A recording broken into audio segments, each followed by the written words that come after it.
সিলেটবাসী রব্বুল আলামিন চারটি পদার্থ দিয়ে আদম সফিউল্লাহর দেহটাকে আল্লাহ বানাইলেন। জান্নাতের ভিতরে সর্বপ্রথম মাটি দিয়ে খামির করলেন, তাসনিম নদীর পানি দিয়ে খামির করে আমার রব জান্নাতের ভিতরে তার স্ট্রাকচার বানাইলেন। আল্লাহ নিজের হাতে সুন্দর করে আল্লাহ বয়াব দিলেন, লাকাদ খালাকনাল ইনসানা ফি আহসানি তাকওয়িম।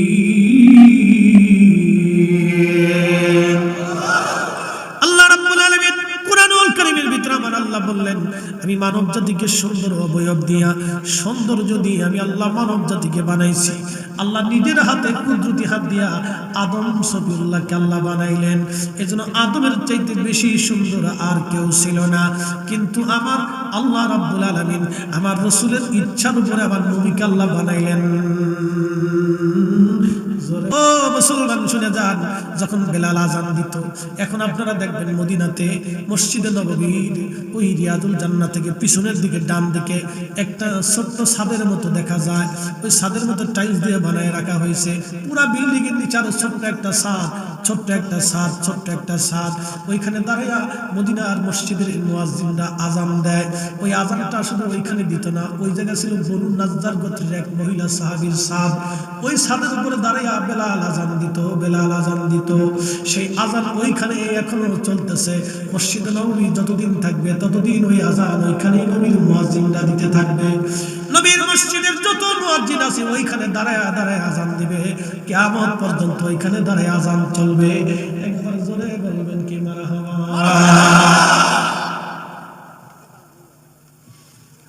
এ নবীগণবাসী শুনিয়া যান বাবাজি, এত জায়গা হলো রিয়াজুল জান্নাহ, অন্য কোথাও হলো না। ওই জায়গাটা কেন রিয়াজুল জান্নাহ, দুনিয়ার জান্নাতের বাগান হলো? কারণ কি? ওই জায়গাকে নবী কেন জান্নাত ঘোষণা দিলেন? আল্লাহ কেন ওইখানটাকে মনোনীত করলেন? কারণ হুজরা শরীফ থেকে মিম্বার পর্যন্ত নবী যাইতেন আসতেন, যাইতেন আসতেন, যাইতেন আসতেন, যাইতেন আসতেন। আল্লাহর নবীর আসা যাওয়ার কারণে বারবার বারবার বারবার বারে বারে বারে বারে নবীর আসা যাওয়ার কারণে ওই জায়গাটাকে আল্লাহ জান্নাতের বাগান রিয়াজুল জান্নাহ বানাইছে। নবীর কারণে, নবীর কারণে, নবীর কারণে, নবীর কারণে একটা জায়গা যদি রিয়াজুল জান্নাহ হয়, আমার দেশে যারা বুকে হাত বেঁধে নামাজ পড়ে ওরা কয় নবীর কবরকে কবর বলতে হবে, রওজা বলা হারাম। নবীর কবরকে রওজা বলা যাবে না। আরে নবীর কারণে দুনিয়ার একটা সাধারণ জায়গাটা রিয়াজুল জান্নাহ যদি হয়ে যায়, তাহলে আমার নবী যেখানে ঘুমায় এই জায়গাকে যারা জান্নাতের বাগান মনে করে না, রওজা মনে করে না। আমরা রব্বুল আলামিন চারটি পদার্থ দিয়ে আদম সফিউল্লাহর দেহটাকে আল্লাহ বানাইলেন।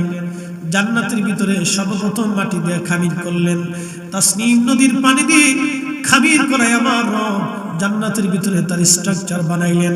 আল্লাহ নিজের হাতে সুন্দর করে আল্লাহ বয়াব দিলেন, লাকাদ খালাকনাল ইনসানা ফি আহসানি তাকওয়িম। আল্লাহ রাব্বুল আলামিন কুরআনুল কারীমের ভিতরে আমার আল্লাহ বললেন, আমি মানব জাতিকে সুন্দর অবয়ব দিয়া সৌন্দর্য দিয়ে আমি আল্লাহ মানব জাতিকে বানাইছি। আল্লাহ নিজের হাতে কুদরতি হাত দিয়া আদম সফিউল্লাহকে আল্লাহ বানাইলেন। এজন্য আদমের চাইতে বেশি সুন্দর আর কেউ ছিল না। কিন্তু আমার আল্লাহ রাব্বুল আলামিন আমার রাসূলের ইচ্ছার উপরে আমার নবীকে আল্লাহ বানাইলেন। জোরে বলা যাবে কি মারহাবা। হাসান বিন সাবিত নবীর মসজিদের মিম্বরে দাঁড়িয়ে নবীকে দেখে দেখে সাহাবায়ে কেরামের সামনে বলতেন, ইন্নাকা ইন্নাকা উলিতা মুবাররান মিন কুল্লি আইব কাআন্নাকা কদ খুলিকতা কামা। তোমাদের মা আম্মা জান হাওয়া, আদি পিতা আদম এবং আদি মা আম্মা জান হাওয়া, দুইজনকে আল্লাহ জান্নাতের মধ্যে বানাইলেন।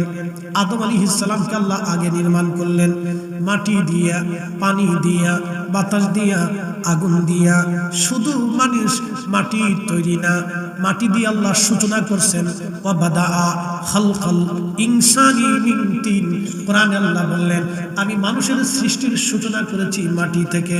শুধু মাটির তৈরি মানুষ না, মাটির ভিতরে পানি আছে, আগুন আছে, বাতাস আছে, আপনার শরীরের দিকে তাকান, যদি পানি না থাকে, পানি যদি 0 পয়েন্টে আসে আপনি মারা যাবেন, পানি শূন্যতায় মরে যাবেন। যদি তাপমাত্রা শূন্যতায় চলে আসে আপনি হিট স্ট্রোক অথবা তাপ শূন্যতায় মারা যাবেন। যদি আপনার দেহের মধ্যে অক্সিজেন আসা যাওয়া বাতাস বন্ধ হয়ে যায় তাহলে আপনি মারা যাবেন, ঠিক কিনা? 4 রঙের মশলা দিয়া যে কইরাছে তোর গঠন, 4 রঙের মশলা দিয়া, পীর মুর্শিদ বলতেন 4 রঙের মশলা দিয়া যে কইরাছে তোর গঠন, 4 রঙের মশলা দিয়া। আগুন পানি মাটি বাতাস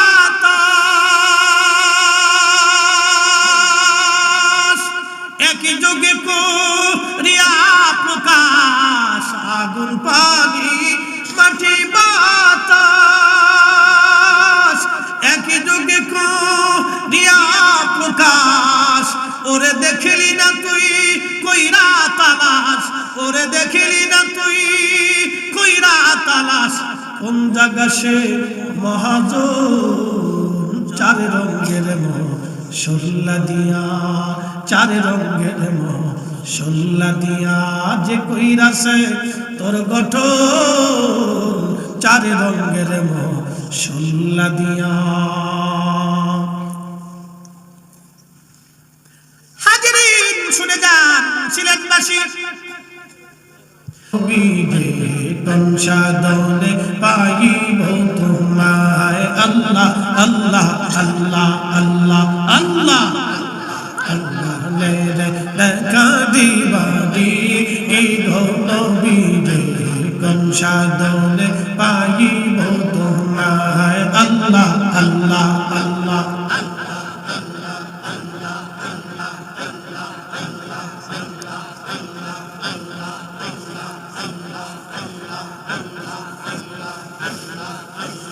লা ইলাহা ইল্লাল্লাহু মুহাম্মাদুর রাসূলুল্লাহ সাল্লাল্লাহু আলাইহি ওয়াসাল্লাম।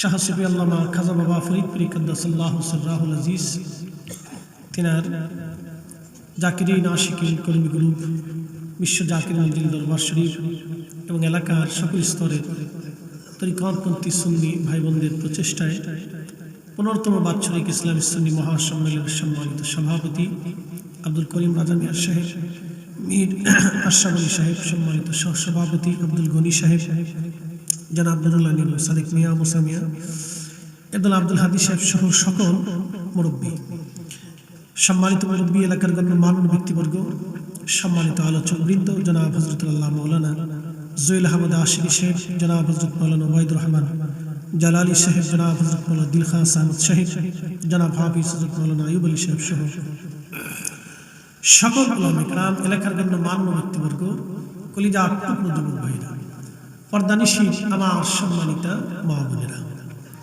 মাইকের আমার যত দূর পর্যন্ত যাচ্ছে সকলকে মোবারকবাদ। শুকরিয়া সে আল্লাহর দরবারে যিনি আমাদেরকে কিছু সময়ের জন্য হলো আল্লাহর জিকিরের মজলিসে বসার শুরু করে দিলেন, তৌফিক দান করলেন, এলাকার বহু মানুষ থেকে বাছাই করে আল্লাহ কবুল করলেন। সেই জন্য আল্লাহর আসমানে আমরা একসাথে শুকরিয়া আদায় করে বলি আলহামদুলিল্লাহ। আরো শুকর করি সে আল্লাহর যিনি সর্বশ্রেষ্ঠ নবী, সর্বকালের সর্বশ্রেষ্ঠ মহামানব, ইমামুল মুরসালিন রাহমাতুল লিল আলামিন, সাইয়্যিদুল কাউনাইন ওয়াস সাকালাইন হাবিবুল্লাহ, আল্লাহর প্যারা মেহবুব নবীর উম্মত হিসেবে আল্লাহ আমাদেরকে কবুল করেছেন। সেই জন্য আল্লাহর আসমানে আমরা একসাথে সকলে শুকরিয়া আদায় করে বলি আলহামদুলিল্লাহ। প্রিয় নবী বললেন, হে আমার উম্মত, তোমরা যেখানে জান্নাতের বাগান পাও সেই বাগানে বসো। তো সাহাবায়ে কেরাম জিজ্ঞেস করলেন, মা রিয়াজুল জান্নাহ ইয়া রাসূলুল্লাহ, নবী গো বেহেশতের বাগান কি? আল্লাহর নবী বললেন, হিয়া হিলাকুজ জিকির, যেই মজলিসে আল্লাহর জিকির হয় সেটা আল্লাহর বেহেশতের বাগান। জোরে বলেন, কার জিকির? আল্লাহর জিকির। আল্লাহ কোরআনে বলেছেন, ফাইযা কুদিয়াতিস সালাতু ফান্তাশিরু ফিল আরদ, হে ঈমানদার তোমরা যখন নামাজ সালাত শেষ করো ফান্তাশিরু ফিল আরদ, তোমরা জমিনের ভিতরে ছড়িয়ে পড়ো, ওয়াবতাগু মিন ফাদলিল্লাহ, তোমরা রিজিক অন্বেষণ করো, মাঠে কাটো, ফসল ফলাও, ধান লাগাও, বাগান করো, চাকরি করো, ব্যবসা করো, আমি আল্লাহ রিজিক খুঁজতে থাকি। আযকুরুল্লাহ কাসীরা,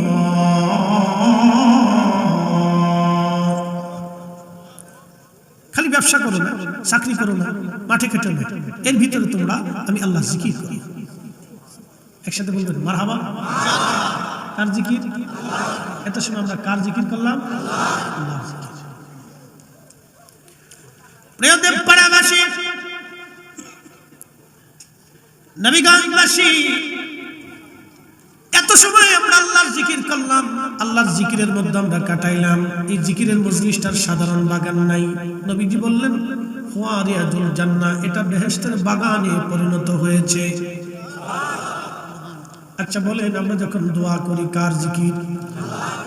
দোয়ার সময় বলি রব্বানা আতিনা ফিদ দুনিয়া হাসানা, রব্বানা লা তুযিগ কুলুবানা বা'দা ইয হাদাইতানা, আল্লাহুম্মা আনতাস সালাম ওয়া মিনকাস সালাম, তাবারাকতা রব্বানা ইয়া যাল জালালি ওয়াল ইকরাম, আল্লাহুম্মা রাব্বিরহামহুমা কামা রাব্বায়ানি সগীরা। যতবার আমরা দোয়া করলাম কার কাছে চাইলাম? তাহলে জামাতের সাথে যখন মুসলমান দোয়া করে, ওই দোয়ার মজলিসটার সাধারণ জায়গা থাকে না, আল্লাহর নবী কর্তৃক হিয়া হিলাকুল জিকির জান্নাতের বাগান হয়ে যায়। অতএব দলবদ্ধভাবে যারা দোয়া করাকে বেদাত মনে করে, আমরা মনে করি তার মির্গি রোগ হইছে, বেমারি। কি কথা কন নাকি? কি এটা কি বেমারি? কথা কন না, কি তা এটা সিলেক্টিভ ওয়ার্ড মাতু মাতু হেতা খিতা বেমারি বেমারি।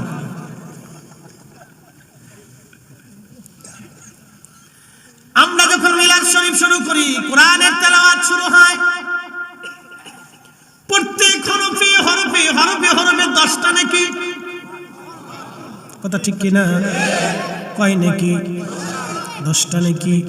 সূরা ইখলাস যদি আপনি পড়েন একবার, নবীজি বললেন আল ইখলাসু সুলুসুল কুরআন, ইখলাস যদি একবার কেউ পড়ে 10 পারা কোরআনের নেকি হয়, 2 বার পড়লে 20 পারা কোরআনের নেকি, 3 বার সূরা ইখলাস যদি কেউ পড়ে, আল্লাহ 30 পারা তেলাওয়াত করলে যেই নেকি হতো, সূরা ইখলাস 3 বার পড়লে আল্লাহ সেই নেকি আমলনামায় দিয়ে দেয়। আমরা মিলাদ শরীফ শেষে হুজুররা সূরা ইখলাস 3 বার পড়ায়, একবার সূরা ফাতিহা পড়ায়। কি কথা কন না কেন? যদি মিলাদে 100 জন লোক উপস্থিত থাকে, তাহলে 3 বার করে সূরা ইখলাস পড়লে কয়শো খতম হয়? 100 খতম হয়। 100 জনের সূরা ইখলাস 3 বার করে তেলাওয়াত করলে 100 খতমের নেকি মাত্র 3 মিনিটেই পাওয়া যায়। এই মিলাদের মজলিসকে যারা বেদাত বলে ফতোয়া দেয়, আমি মনে করি বেমারি।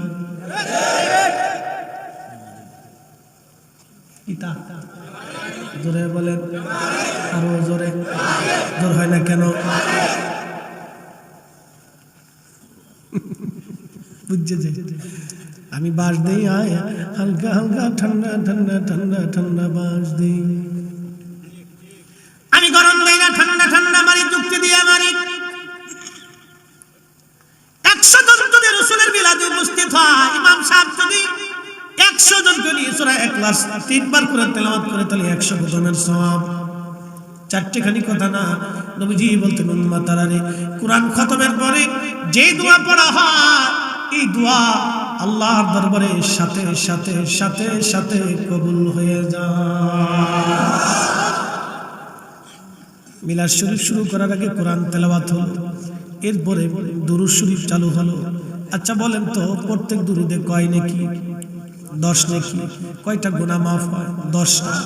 আচ্ছা বলেন তো, কয়টা রহমত নাজিল হয়? 10টা। আর দুরূদ শরীফ এমন একটা আমল, নবীগঞ্জবাসী, দুরূদ শরীফ আপনি পড়তে দেরি হবে, মদিনায় যাইতে দেরি হয় না। আপনি পড়তে দেরি হবে, মদিনায় যেতে দেরি হবে না গো, মদিনায় যেতে দেরি হবে না। এই জন্য দুশ্মনের রাসূলরা চায় দুরুদ এই জমিন থেকে বন্ধ হয়ে যাক, আজাজিলে চাই জমিন থেকে দুরুদ বন্ধ হয়ে যাক। আমরা সুন্নিরা চাই ঘরে ঘরে মিলাদের মাধ্যমে আমার নবীর দুরুদ জিন্দা থাকুক, চালু থাকুক। হাত উঁচা করে বলেন ঠিক কিনা?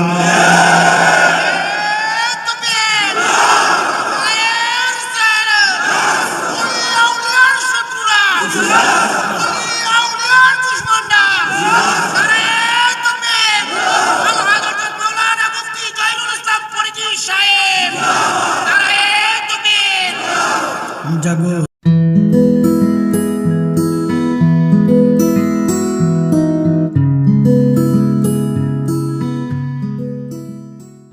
সুন্নি মুসলমান, শোনো সুন্নি মুসলমান, জাগো সুন্নি মুসলমান, শোনো সুন্নি মুসলমান।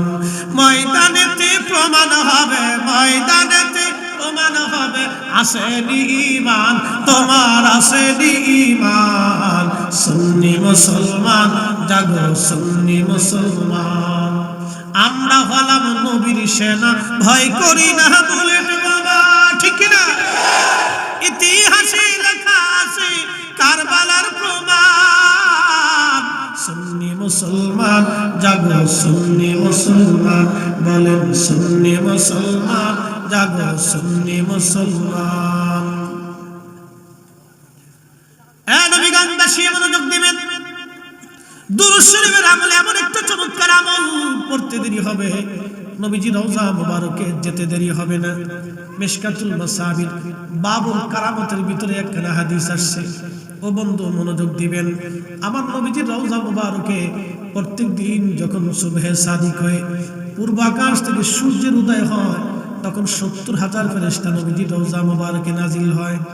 70,000 ফেরেশতা রওজা মুবারকের চারপাশে ঘিরে ধরে দাঁড়ায়া, 70,000 ফেরেশতা আমার নবীজির রওজা মুবারকে নূরের পাখাগুলি বিস্তার করে তারা আমার রাসূলের রওজা মুবারক ঢেকে দাঁড়ায় যায়।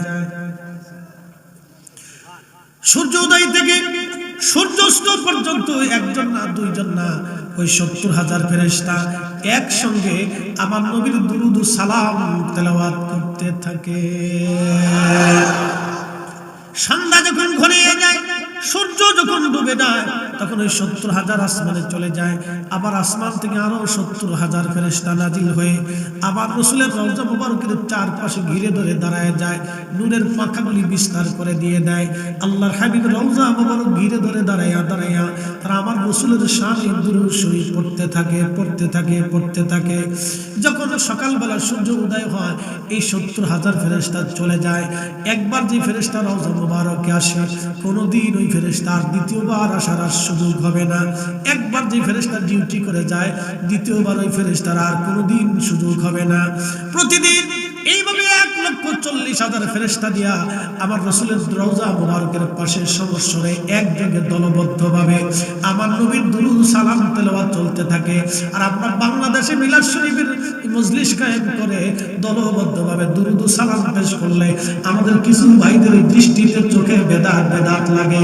আমরা মনে করি তোমার চশমায় সমস্যা,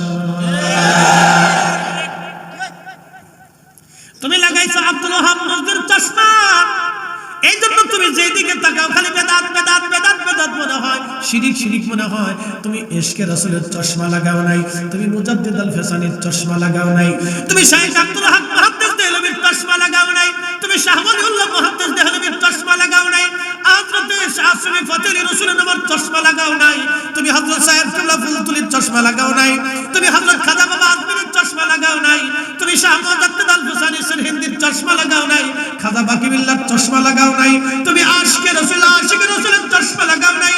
যার কারণে তুমি আব্দুল ওহাব নজরুল চশমা লাগানোর কারণে তুমি যেদিকে তাকাও খালি বেদাত বেদাত বেদাত বেদাত। তোমার কপালে জিন্দেগি শুধু দাঁত ছাড়া দাঁত ছাড়া, তোমার কপালে হেদায়েত না।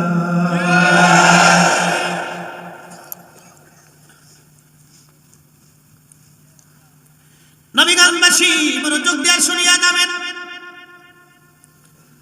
1,40,000 ফেরেশতা প্রত্যেকদিন নবীজির রওজা মুবারকে একসঙ্গে দুরূদ পড়ে।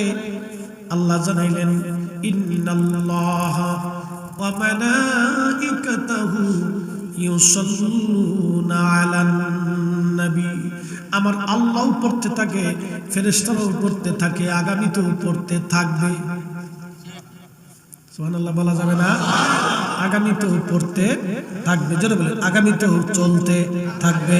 আমার নবীর দুরূদ এক সেকেন্ডের জন্য বন্ধ জমিনে হয় না। ঠিক কি না? কোরআনে আল্লাহ বললেন, ওয়া রাফা'না লাকা যিকরাক। নবী গো, ওয়া রাফা'না লাকা যিকরাক, আমি আল্লাহ সমুন্নত করেছি, আমি আল্লাহ মহা ঊর্ধ্বে স্থাপন করেছি আপনার স্মরণকে, আপনার নামকে, আপনার ইজ্জতকে। আয়াত নাযিল হলো সূরা ইনশিরাহ, তাফসীর আবু হাতিম এবং তাফসীর তাবারীর ভিতরে আজ থেকে 1200 বছর আগের লেখা। তাফসীরের মধ্যে এসেছে, জিবরাইল আমিন নবীজির সামনে এসে গেলেন, এসে নবীজিকে সালাম দিয়ে বলেন, ইয়া রাসূলুল্লাহ, আপনি কি জানেন এই আয়াত দিয়ে আল্লাহ কি বুঝাইতে চাইছে? নবীজি ভদ্রচিত জবাব দিয়ে বললেন, আল্লাহু আলাম, আল্লাহ পাকি ভালো জানে। আমার নবীজির দরবারে জিবরাইল ডাক দিয়ে বলেন, ইয়া রাসূলুল্লাহ, আল্লাহ আয়াত নাযিল করলেন, আল্লাহ নিজে তাফসীর করে আমাকে আপনার কাছে পাঠিয়ে দিয়েছেন। আল্লাহ জানিয়ে দিয়েছেন, নবী হাবিবুল্লাহ, আল্লাহ আপনাকে জানাইছেন, ইদা যুকিরতু যুকিরতা মাই, আল্লাহর জিকির যেখানে নবীর জিকির হবে সেখানে, আল্লাহর শান যেখানে নবীর শান সেখানে, আল্লাহর আলোচনা যেখানে রাসূলের আলোচনা সেখানে। এই জন্য আযানে আশহাদু আল্লা ইলাহা ইল্লাল্লাহর পরে আশহাদু আন্না মুহাম্মাদুর রাসূলুল্লাহ আমার আল্লাহ নিজে চালু করাইয়া দিছে। অতএব নারায়ে তাকবীর আল্লাহু আকবারের পরে নারায়ে রিসালাতের স্লোগান জমিনে চলবে। যারা ফালতু স্লোগান বলে বন্ধ করতে চায়, আমরা মনে করি ওদের 14 গোষ্ঠী ফালতু, 14 গোষ্ঠী ফালতু, ওর জিন্দেগি ফালতু, ওর 14 গোষ্ঠী ফালতু, ওর বাপের পুরুষ ফালতু। কি কথা বলেন না? মুস্তাফির রাসূল আজাজিল কোথাকার।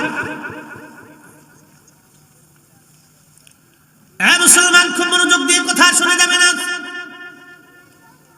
আল্লাহর কোরআন বলতেছে, ইন্নাল্লাহা ওয়া মালাইকাতাহু ইউসাল্লুনা আলান নবী, নিশ্চয় আমি মালিক এবং আমার ফেরেশতারা দুরূদ পড়তে থাকে আমার রাসূলের শানে। জোরে বলেন না মারহাবা। আচ্ছা বলেন, মানব জাতি একসময় ধ্বংস হবে কি হবে না? পৃথিবী ধ্বংস হবে কি হবে না? ফেরেশতারাও ধ্বংস হবে কি হবে না? যখন কিছুই থাকবে না তখন থাকবে কে? আল্লাহ কোরআনে বললেন, কুল্লু মান আলাইহা ফানি ওয়া ইয়াবকা ওয়াজহু রাব্বিকা যুল জালালি ওয়াল ইকরাম। ইয়া মুসল্লিরা, কোন দিকে নজর? নজর টুফলার দিকে গেছে গা। যাক, মুসল্লিরা সামনের কাতারে বসে গেছি, আমাদের কপাল ভালো যে এই টাইম পর্যন্ত বসে দিচ্ছি। মারহাবা। আচ্ছা বলেন, আল্লাহ ছাড়া আর কেউ থাকবে? কুল্লু মান আলাইহা ফান। কোরআনে আমার রব বলতেছেন, কোন সৃষ্টি কিছুই থাকবে না। ইয়াবকা ওয়াজহু রাব্বিকা যুল জালালি ওয়াল ইকরাম, আমার প্রভু আমার আল্লাহ ছাড়া আর কিছুই থাকবে না। এক সময় আমার আল্লাহ ছাড়া কিছুই ছিল না, আবার আর এক সময় আসবে আমার আল্লাহ ছাড়া কিছুই থাকবে না। কিন্তু আমার আল্লাহ কোরআনে একটা আইন চালু করলেন, ইন্নাল্লাহা ওয়া মালাইকাতাহু, ফেরেশতারাও থাকবে না, ইউসাল্লুনা, কিন্তু দুরূদ চালু থাকবে, চলতেছে, আগামীতেও চলবে।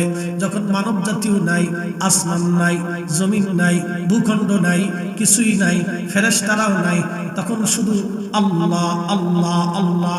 ওয়াজহু রাব্বিকা যুল জালালি ওয়াল ইকরাম, আল্লাহ ছাড়া আর তো সেই দিন কেহই নাই। তখনও আল্লাহ ডাক দিলেন, ইউসাল্লুনা আলান নবী, আমার নবীর দুরূদ তখনও আমি আমার আল্লাহ চালু রেখে দেব, চালু রেখে দিব। আমি আল্লাহ আমার নবীর শানে দুরূদ পাঠাইতে গাইতেই থাকবো, বন্ধ হবে। বুঝাইতে পারছি আপনাদেরকে? বুঝে যাবে। অতএব আমি মনে করি নবীর সামনে যারা বাজে কথা বলে, আমি মনে করি রাসূলের সম্মান নিয়ে যারা কথা বলেন, রাসূলের কোন বিষয়কে যারা ছোট করে দেখে, আমার দৃষ্টিতে তারা মুনাফিক। রাসূলের অপমানে কাঁদে না তোর মন, মুসলিম নয় তুই মুনাফিক, রাসূলের দুশমন। ও নবীগঞ্জবাসী, আল্লাহ একটু চিন্তা করে দেখেন, আল্লাহ ছাড়া তখন আর কেউ থাকবে না, কিন্তু আমার রাসূলের দুরূদ তখনও চালু থাকবে, বন্ধ হবে না, বন্ধ হবে না, বন্ধ হবে না। অতএব আমরাও সুন্নিরা যতদিন জিন্দা থাকবো, আমার নবীর দুরূদ বন্ধ হতে জমিন থেকে দেব না, দেব না, দেব না। হাত উঁচা করে বলেন ঠিক না ঠিক? নবীর দুরূদ পড় দিলে দিলে তোমরা, নবীর দুরূদ পড় দিলে দিলে হৃদয় খুলে, নবীর দুরূদ পড় দিলে দিলে তোমরা, নবীর দুরূদ পড় দিলে দিলে হৃদয় খুলে, নবীর দুরূদ পড় গর্বেতে রাসূল দিওয়ানা, টের পাইল না মায়া মেনা, খবর দিল জিবরাইল আমিনে, হায় হায় খবর দিল জিবরাইল আমিনে, রাইখো মনে নবীর দুরূদ পড় দিলে দিলে তোমরা, নবীর দুরূদ পড় দিলে দিলে হৃদয় খুলে, নবীর দুরূদ পড় দিলে দিলে। আল্লাহুম্মা সাল্লি আলা, জবান খুলে, মাওলানা মুহাম্মদ ওয়া আলা আলি সাইয়্যিদিনা।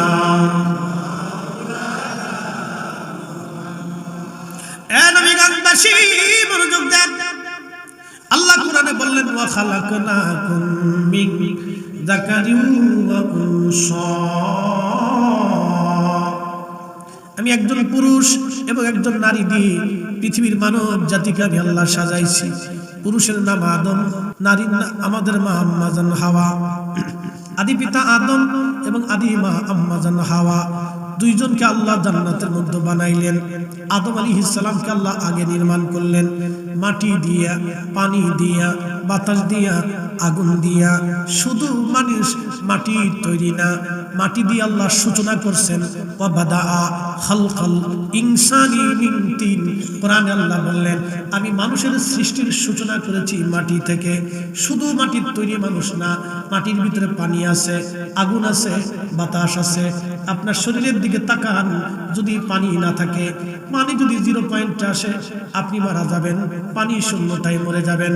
যদি তাপমাত্রা শূন্যতায় চলে আসে আপনি হিট স্ট্রোক অথবা তাপ শূন্যতায় মারা যাবেন। যদি আপনার দেহের মধ্যে অক্সিজেন আসা যাওয়া, বাতাস বন্ধ হয়ে যায়, তাহলে আপনি মারা যাবেন। ঠিক কিনা? চার রঙের মশলা দিয়া যে কইরাছে তোর গঠন, চার রঙের মশলা দিয়া, পীর মুর্শিদ বলতেন চার রঙের মশলা দিয়া যে কইরাছে তোর গঠন, চার রঙের মশলা দিয়া। আগুন পানি মাটি বাতাস একই যোগে করিয়া প্রকাশ। আগুন পানি মাটি বাতাস একই যোগে করিয়া প্রকাশ।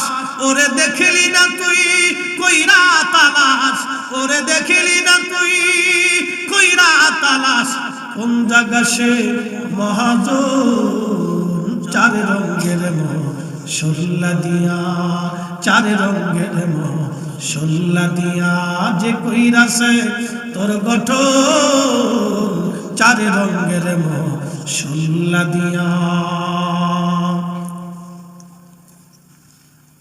হাজিরিন শুনে যান, সিলেটবাসী রব্বুল আলামিন চারটি পদার্থ দিয়ে আদম সফিউল্লাহর দেহটাকে আল্লাহ বানাইলেন। জান্নাতের ভিতরে সর্বপ্রথম মাটি দিয়ে খামির করলেন, তাসনিম নদীর পানি দিয়ে খামির করায় আমার রব জান্নাতের ভিতরে তার স্ট্রাকচার বানাইলেন। আল্লাহ নিজের হাতে সুন্দর করে আল্লাহ অবয়ব দিলেন। লাকাদ খালাকনাল ইনসানা ফি আহসানি তাকওয়িম।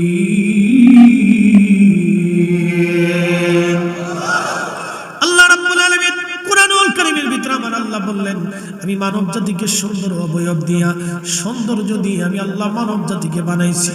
আল্লাহ নিজের হাতে কুদরতি হাত দিয়া আদম সফিউল্লাহকে আল্লাহ বানাইলেন। এজন্য আদমের চাইতে বেশি সুন্দর আর কেউ ছিল না। কিন্তু আমার আল্লাহ রাব্বুল আলামিন আমার রাসূলের ইচ্ছার উপরে আমার নবীকে আল্লাহ বানাইলেন। জোরে বলা যাবে কি মারহাবা। হাসান বিন সাবিত নবীর মসজিদের মিম্বরে দাঁড়িয়ে নবীকে দেখে দেখে সাহাবায়ে কেরামের সামনে বলতেন, ইন্নাকা উলিতা মুবাররান মিন কুল্লি আইব কাআন্নাকা কদ খুলিকতা কামা তাশা। ও নবীজি, আল্লাহ আপনাকে দুনিয়ার মধ্যে পাঠিয়েছেন, আপনি বেলাদাত গ্রহণ করেছেন, আপনার আগে পরে কোনো আইব নাই, কোনো দোষ নাই, কোনো ত্রুটি নাই, কোনো খাতা নাই, কোনো বিচ্যুতি নাই। আল্লাহ আপনাকে পবিত্রতার মাধ্যমে দুনিয়াতে নিয়ে আসছে। এখন শুনে যান, আমাদের দেশে এক দল আছে,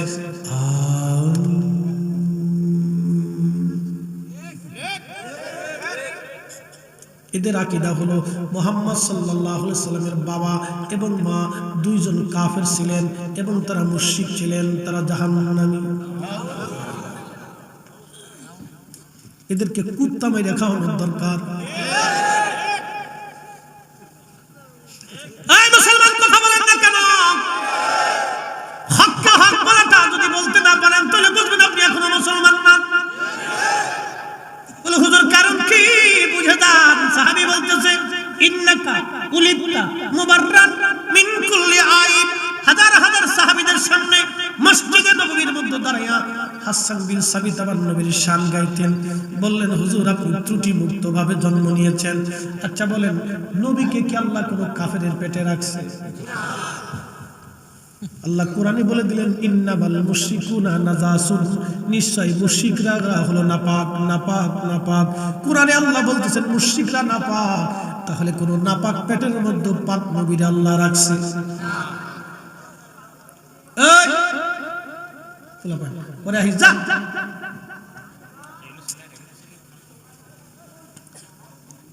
একসাথে যারা বলেন আল্লাহু আকবার, বলেন নবী পাক না নাপাক? আমি পাক করছি না আল্লাহ করছে? ওয়ায়ুযাক্কিকুম, কোরআনে বলল হুজুর আপনি শুধু পাক না, পাক করনেওয়ালা, করনেওয়ালা, করনেওয়ালা।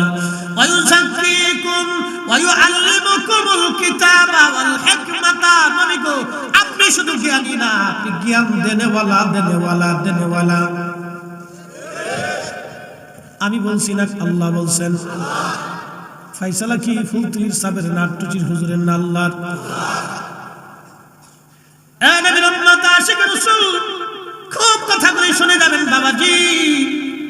কত সুন্দর আল্লাহর কথা, কত সুন্দর সাহাবীদের সিদ্ধান্ত।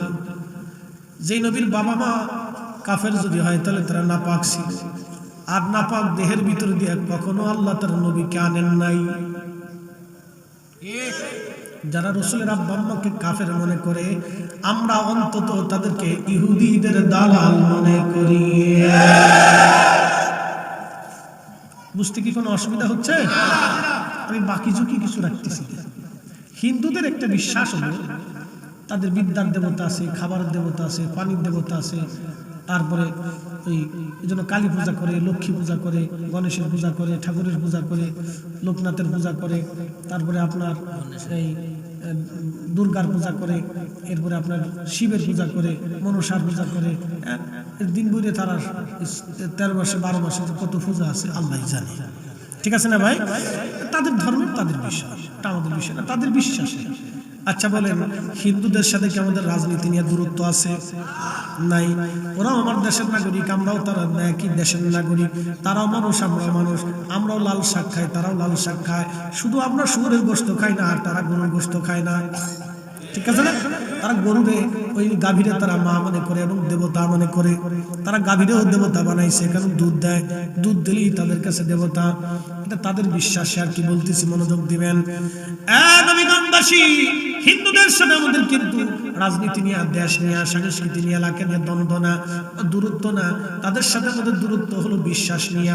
এই কারণে তারা আমাদের সাথে আত্মীয়তা করে না, আমরাও তাদের সাথে আত্মীয়তা করি না। যারা আল্লাহ রাসূলের আম্মাকে কাফের মনে করবে, জাহান্নামী মনে করবে, তাদের সাথে আমাদের আত্মীয়তা হওয়ার কথা না। কথা ক্লিয়ার না? ভেজাল আছে? একবারে ফিনিশ, রিফাইন করে দিছি। এই জন্য আমরা সুন্নি আর ওরা নজদি। আমরা কি তা? সুন্নি। যারা বলেন আমরা কি? আমরা কি? সুন্নি হলো ইমানে। সুন্নি কিসের? ইমানে। যারা বলেন সুন্নি কিসের? আকীদা, ইমানে। আকীদা, ইমানে সুন্নি। আহলে সুন্নাত ওয়াল জামাতের অনুসারী। হাত উঁচু করে বলেন ঠিক না ঠিক? চলবে নি? সারা রাত আজকে ইনশাআল্লাহ উম্মতে মুহাম্মাদেরই একটা বরকত। এরা সারা রাত থাকা লাগবে না ইনশাআল্লাহ বলছেন। সারা রাতের নেকি হয়ে গেছে। এবার বাইরে চলে যান। নেকি হয়ে গেছে, বেশি তাই লাভ। গত বছরের কাদা কাপড় আদায় করে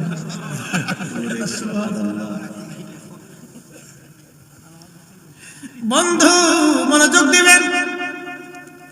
আমার নবীর উম্মতের মর্যাদা এখানে, হায়াত হবে কম, নেকি হবে কম, কিন্তু জান্নাতে চলে যাব সবার আগে। শুধু জান্নাতে সবার আগে যাব না, ভালো জান্নাত যেটা আল্লাহ সেটা দিবে। আমরা থালিও ধরবো ভালোটা, খাবার খাবো মজারটা, ঘুমাবো দারুণ বিছানা। আমরা হায়াত হইল কম, নেকি করলাম কম, কিন্তু বেনিফিট পাবো আমরা বেশি। আমাদের গুণে না, নবীর গুণে। সিন্নি খাইছ মোল্লা চিনো নাই, ওরে ওয়াহাবি নজদি, সিন্নি খাইছ মোল্লা চিনো নাই, ও মোল্লা চিনো নাই। শরফুল মাকিনা অশরফুল মাকান, শরফুল মাকানে ওয়াশরফুল মাকিন। কিছু জায়গার কারণে মানুষের দাম বাড়ে, কিছু মানুষের কারণে জায়গার দাম বাড়ে। আমাদের কারণে নবীর দাম বাড়ে নাই, নবীর কারণে আমাদের দাম বাড়লো। মদিনার কারণে নবীর দাম বাড়ে নাই, নবী থাকার কারণে মদিনার দাম বাড়লো। নবীজির রওজা শরীফ থেকে মিম্বার শরীফ পর্যন্ত জায়গাকে কি বলে? রিয়াজুল জান্নাহ। আচ্ছা বলেন, এত জায়গা থাকতে ওই জায়গা রিয়াজুল জান্নাহ হলো কেন? প্রশ্ন আসে না? এত জায়গা থাকতে ওই জায়গা রিয়াজুল জান্নাহ হলো। মক্কাতে রিয়াজুল জান্নাহ হলো না, বাইতুল আকসাতে হলো না, বাংলাদেশে বাইতুল মুকাররমে হলো না, কিন্তু ওই জায়গা কেন রিয়াজুল জান্নাহ হলো? কারণ কি? যেখানে নবীজির রওজা শরীফ, ওইখানে ছিল আম্মাজান আয়েশা রাদিয়াল্লাহু আনহার হুজরা, এবং বাকি আম্মাজানদেরকে নিয়ে ওই ঘরে, ওই এরিয়ার ভিতরে নবী থাকতেন। মনোযোগ দিয়ে কথাগুলি শুনবেন। বাম পাশে একটা দরজা বাবে জিব্রাইল, তার পাশে আরেকটা দরজা বাবুন নিসা। মহিলার ওই দরজা দিয়ে এসে পর্দার আড়াল থেকে নবীজির কাছ থেকে মাসলা জানতেন, আম্মা জানদার কাছ থেকে মাসলা মাসাইল, কোরআনের আয়াত হাদিসের বিধান জেনে নিয়ে যাইতেন। ও মুসলমান শুনে যান, যখন বেলাল আজান দিত, এখন আপনারা দেখবেন মদিনাতে মসজিদে নববীর ওই রিয়াজুল জান্নাহ থেকে পিছনের দিকে ডান দিকে একটা ছোট্ট ছাদের মতো দেখা যায়। ওই ছাদের মতো টাইলস দিয়ে বানায় রাখা হয়েছে। পুরা বিল্ডিং এর নিচে আরো ছোট্ট একটা ছাদ, ছোট্ট একটা ছাদ, ছোট্ট একটা ছাদ। ওইখানে দাঁড়াইয়া মদিনার মসজিদের মুয়াজ্জিনরা আজান দেয়। ওই আজানটা আসলে ওইখানে দিত না, ওই জায়গা ছিল বনু নাজ্জার গোত্রের এক মহিলা সাহাবীর ছাদ। ওই ছাদের উপরে দাঁড়াইয়া বেলাল আজান দিত, বেলাল আজান দিত। সেই আজান ওইখানে এখনো চলতেছে। মসজিদে নববী যতদিন থাকবে ততদিন ওই আজান ওইখানেই নবীর মুয়াজ্জিনরা দিতে থাকবে। নবীর মসজিদের যত মুয়াজ্জিন আছে ওইখানে দাঁড়ায়া দাঁড়ায়া আজান দিবে, কিয়ামত পর্যন্ত ওইখানে দাঁড়ায় আজান চলবে। একবার জোরে বলবেন কি মারহাবা।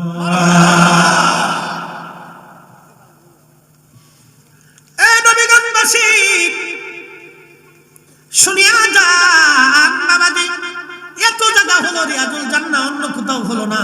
ওই জায়গাটা কেন রিয়াজুল জান্নাহ, দুনিয়ার জান্নাতের বাগান হলো? কারণ কি? ওই জায়গাকে নবী কেন জান্নাত ঘোষণা দিলেন? আল্লাহ কেন ওইখানটাকে মনোনীত করলেন? কারণ হুজরা শরীফ থেকে মিম্বার পর্যন্ত নবী যাইতেন আসতেন, যাইতেন আসতেন, যাইতেন আসতেন, যাইতেন আসতেন।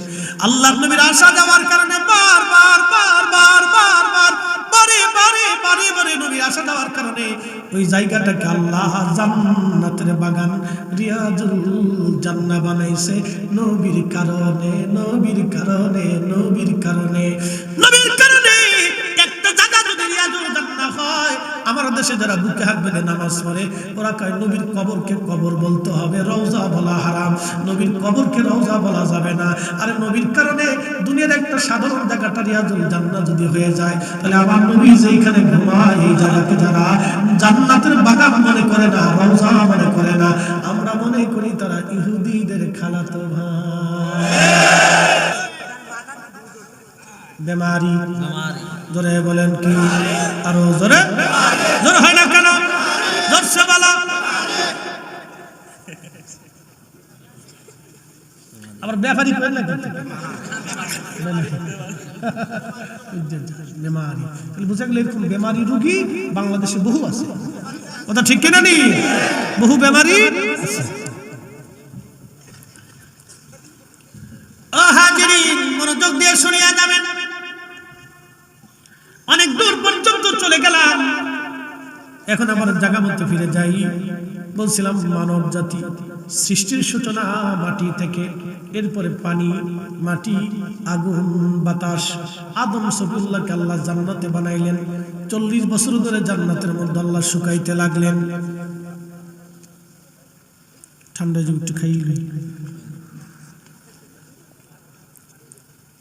এটা হলো আমার কণ্ঠের খোরাক, দেহের খোরাক। যেহেতু আইসি তো ওয়াজ করেই যাই, এটা হলো আমার দেহের খোরাক। এটা টান দিলে আমার শরীরে এনার্জি আসবে, কণ্ঠে বল আসবে, কণ্ঠ চালাইলে আরো আপনাদের কাছে মজা মজা মজা মজা লাগবে। এটা হলো আমার দেহের খোরাক, কণ্ঠের খোরাক। কিন্তু আমরা জিকির যেটা করি এটা হলো রূহের খোরাক। আমরা ভালো মন্দ খাই, মাছ খাই, গোশ খাই, সবজি খাই, এটা খাই, সেটা খাই, তারপরে পান খাই, টান খাই। পান টান বুঝেন নাই? পানের পরে টান,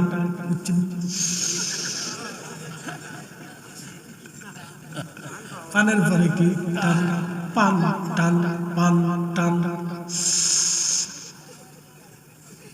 শীতের দিনে টান বাড়ে বলে কারণ কি? শরীর হিট হবে। আমি একদিন এক বাথরুমে ঢুকছি, পাবলিক টয়লেট, দেখি বিড়ির গন্ধ। আমি কি ঘটনা কি? ঢুকলাম বাথরুমে, এত বিড়ির গন্ধ কয় কে? বাথরুম সারার পরে কেয়ারটেকারে বললাম, বেটা খালি টাকায় নিবি, ভিতরে বিড়ির গন্ধ, পরিষ্কার করতে পারোস না? কা হুজুর আপনার আগে যে ঢুকছিল সে বয়ে বয়ে বিড়ি খাইছে।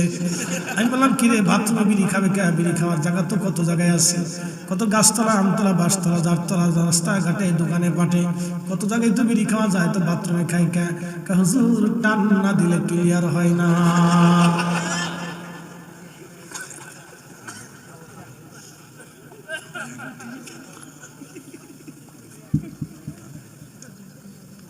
ইরে হাদি ভাই, তুমি খাওয়াও নাকি আবার? তো ঠিক আছে, হাদি ওলি আল্লাহ।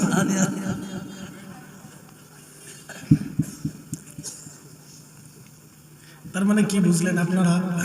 হেতাই কি বিড়ি ধরছে না বিড়ি হেরে ধরছে? বিড়ি হেরে ধরে ফেলছে। এতে আর বিড়ি ধরে নাই, বিড়ি ধরে ধরছে। এই জন্য যা খাবেন খান, যেটা খান এটা হলো দেহের খোরাক, আর আল্লাহর ইবাদত হলো রুহের খোরাক। এই জন্য রুহের খোরাক করে রুহকে জিন্দা বানায় কবরে যা ভালো, দেহ জিন্দা না বানাইয়া রুহ জিন্দা করা লাগবে। এই জন্য আমার পীর মুর্শিদ 30 বছর একটানা পীরের দরবারে খেদমত করেছেন। সারা দিনে রাত্রে অর্ধ এক চামচ, অর্ধ চামচ এক বেলা। সাথে বলুন আল্লাহু আকবার। ওনার রুহটাকে জিন্দা বানানো হয়েছিল, দেহটাকে মারানো হয়েছিল। পৃথিবীর ওলিরা রিয়াজতের সাধনায় নিজের দেহকে হত্যা করে রুহকে জিন্দা বানায়, যার কারণে তারা পৃথিবীতে শ্রেষ্ঠ হয়। চক্ষু বন্ধ করলে দুনিয়া দেখতে পায়। একসাথে জোরে বলা যাবে কে মারহাবা। তারা রুহুরে জিন্দা বানায়, দেহটাকে মৃত্যু বানায়, আর আমরা দেহ তাজা বানাই, রুহু মেরে দেই। কথা ঠিক কিনা? আমরা দেহ তাজা বানাই, রুহটাকে মেরে দেই, আর ওলিরা রুহু জিন্দা করিয়া দেহ মেরে দিয়েছে, দেহ মেরে দিয়েছে, দেহ মেরে দিয়েছে। এই ওলি আল্লাহর বাংলাদেশ, শহীদ গাজীর বাংলাদেশ, রহম করো আল্লাহ, রহম করো আল্লাহ।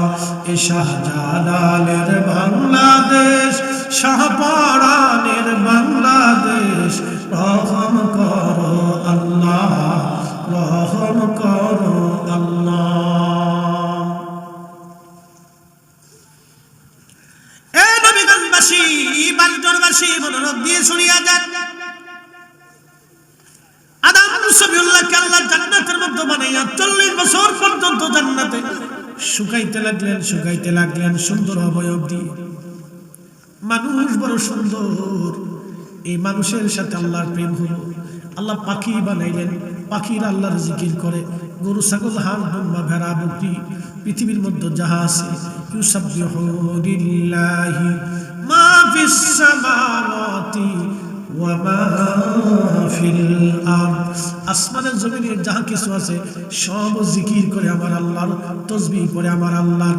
কিন্তু কোন জাতির সাথে আল্লাহর প্রেম হলো না, ফেরেশতাদের সাথে হলো না, জিনদের সাথে হলো না, পাখিদের সাথে হলো না, পশুদের সাথে হলো না, পাহাড়ের সাথে হলো না, জমিনে, সাগরে, নগরে মাছ, কোন বস্তুর সাথে আল্লাহর প্রেম হলো না। অথচ সবাই আল্লাহর জিকির করে। কিন্তু এই মানব জাতির সাথে আল্লাহর প্রেম হলো কারণ কি? আল্লাহ এই মানব জাতির ভিতরে আখিরি নবী পাঠাবে।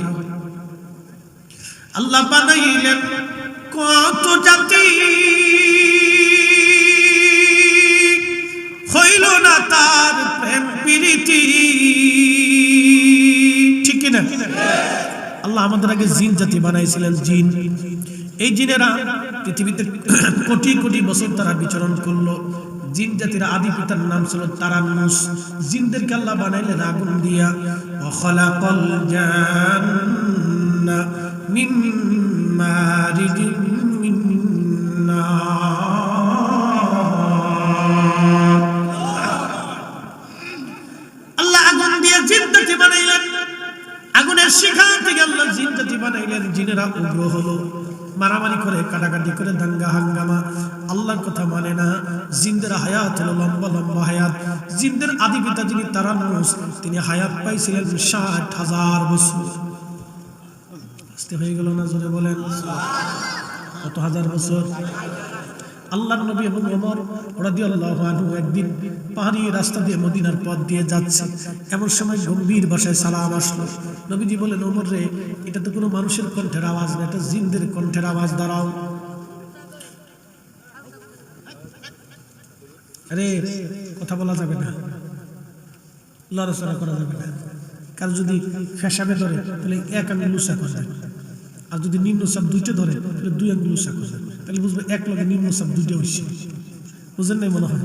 বাথরুম আর ফেসাবে এক লগে চাপ দিচ্ছে, এটা নিম্ন চাপ 2 নম্বর সিগন্যাল। আর একটা যদি ধরে তাহলে 1 নম্বর সিগন্যাল। মনে রাখবেন, শুধু ফেসাবে ধরলে বাথরুমে ধরে না, আর বাথরুমে ধরলে ফেসাবে একসাথেই ধরে। বাথরুম করতে হলে তার পেশাব করতেই হবে, আর শুধু পেশাবে গেলে তার বাথরুম না করলেও চলে। আল্লাহ সৃষ্টি দেখছেন, উপর দিয়ে ডুহাবে, নিচ দিয়ে সাপ্লাই দিয়ে দিতেছে। একসাথে বলবেন আল্লাহু খায়রুল মাকিরিন। আল্লাহ বিরাট বড় কৌশল, উপর দিয়ে ছাড়ছেন, নিচ দিয়ে ক্লিয়ার করে দিচ্ছে। খা যা, খামি আর যা, চলে যাবে, যা ক্লিয়ার, আমার পরের দিন খাবো।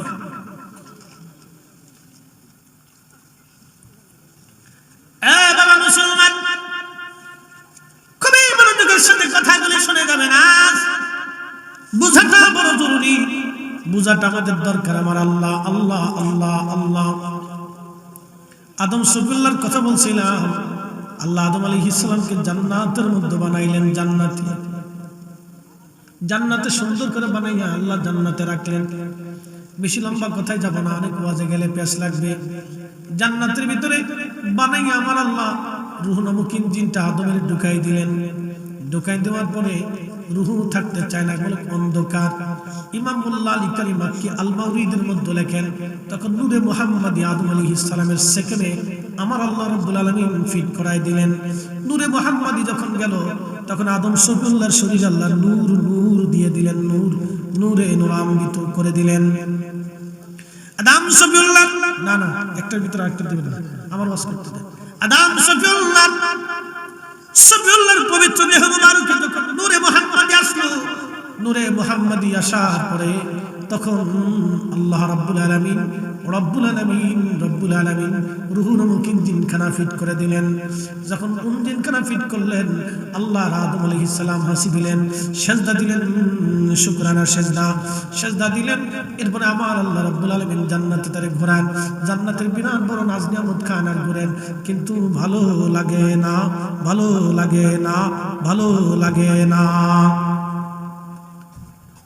Men cannot live alone. মানুষ একা একা বাস করতে পারে না। এই জন্য কেউ যদি বলে আমি জীবনে বিয়ে করব না, আমার বাচ্চা কাচ্চার দরকার নাই, একা একাই সারা জীবন কাটাই দিব, এই সিদ্ধান্ত নিছক একটা ভুল সিদ্ধান্ত।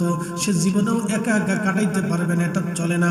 আল্লাহ আদমকে জান্নাতের মধ্যে বানাইলেন, আদমের ভালো লাগে না, সঙ্গিনীর দরকার। আমার রব্বুল আলামিন আদম আলাইহিস সালামের বাম পাজরের একটা কিঞ্চিত বাঁকা হাড় দিয়া আল্লাহ আম্মা জান হাওয়া আলাইহিস সালামকে বানাইয়া জান্নাতের এক কোণায় বসায় রাখলেন। আদমের ঘুম ভেঙে যাওয়ার পরে দেখে সুন্দর তার মতোই অবয়ব চমৎকার এক নারী বসে আছে। ঘন্টা মুড়ি দিয়ে দেখতে গেলেন, ঘন্টা উঁচা করে দেখি আবার এটা আবার কেডা। আল্লাহ ডাক দেখা, আদম দাঁড়াও। এই জন্য কথা ভালো করে শুনে যাবেন, পুরুষ মানুষের আল্লাহ বুরকা পড়তে কইল না, বেডিদেরকে আল্লাহ বুরকা পড়তে কইল কে? শুনে যান, বুঝেছেন এখানে একটা পেঁয়াজ আছে। আল্লাহ পুরুষকে বুরকা পড়তে বলল না, নারীকে কেন বুরকা পড়তে বলল? কারণ কি? আদম আলাইহিস সালাম প্রথমত সর্বপ্রথমে আম্মা জান হাওয়াকে দেখতে গেছে, হাওয়া কিন্তু আদমকে দেখতে আসে নাই। এই জন্য নারীরা যখন রাস্তা দিয়ে চলে তখন পুরুষ মানুষে খালি হুসি মারে আর পিছন দিয়ে শীষ মারে, এটার নাম হলো ইফটিজিং। এই জন্য পুরুষ মানুষ নারীদেরকে দেখলে আগে আকর্ষিত হয়। এই জন্য আমার রব্বুল আলামিন মাথা থেকে পা পর্যন্ত নারীদেরকে ঢেকে দিতে বললেন, তোমরা ঢেকে দাও, অন্য পুরুষ দেখলে আর আকর্ষিত হবে না। কিন্তু আমার দেশের নারীরা এখন প্যান্ট পরা ধরলো, গেঞ্জি গায়ে দেওয়া ধরলো, কয়দিন পরে জাঙ্গে দাও নিয়ে চলে যাবে।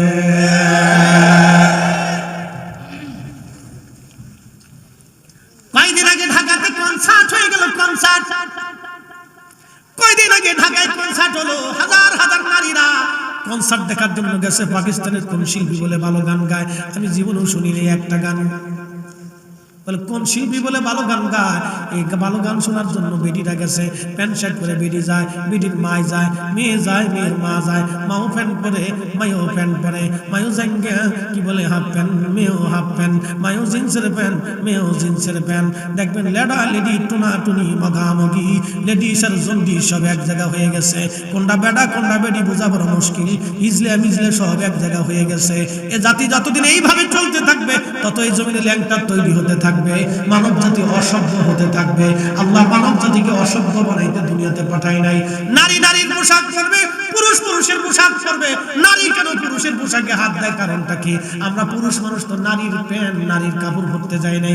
আমরা কোনোদিন সেলার কামিজ পরি না, আমরা পুরুষটা শাড়ি পরি না, আমরা চুড়ি পরি না, আমরা কানেরটা দেই না, আমরা নাকেরটা দেই না, আমরা মাথায় টিকলি দেই না, গলার মালা দেই না। তাহলে আমার দেশের বিডিরা কেন আমার প্যান্ট নিবার চায়, আমার গেঞ্জি নিবার চায়, আমার শার্ট নিবার চায়? বোঝা গেল ওরা আমার জাঙ্গে ডাল কয়েকদিন পরে নিয়ে যাবে। কিরে ফুলা পান, তোরাও ঠিক করিস।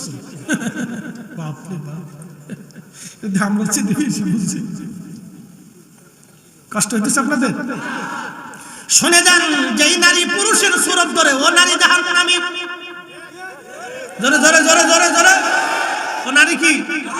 জোরে বলেন। দাউস, পচা গলা, বেমারি। কথা বল না কেন? এটা কি? আর যে পুরুষে নারীর কানের তা কানে লাগায়, এটা হলো বড় বেমারি, ক্যান্সারে আক্রান্ত। কি কথা ঠিক? ক্যান্সারে আক্রান্ত হেতা বাসী ভালো করে শুনে যান, মনোযোগ দিয়ে যান। আদম সফিউল্লাহ জান্নাতের ভিতরে আম্মা জানকে যখন দেখতে গেলেন, তখনই আল্লাহ ডাক দেখে, আদম দাঁড়াও, বিয়ে পড়াইতে হবে। বলে রব্বি, বিয়ে আবার কি? বলে আদম, বিয়ে হলো তোমার স্ত্রীর সঙ্গে লেনা দানা, বৈবাহিক একটা বন্ধন, পবিত্র বন্ধন।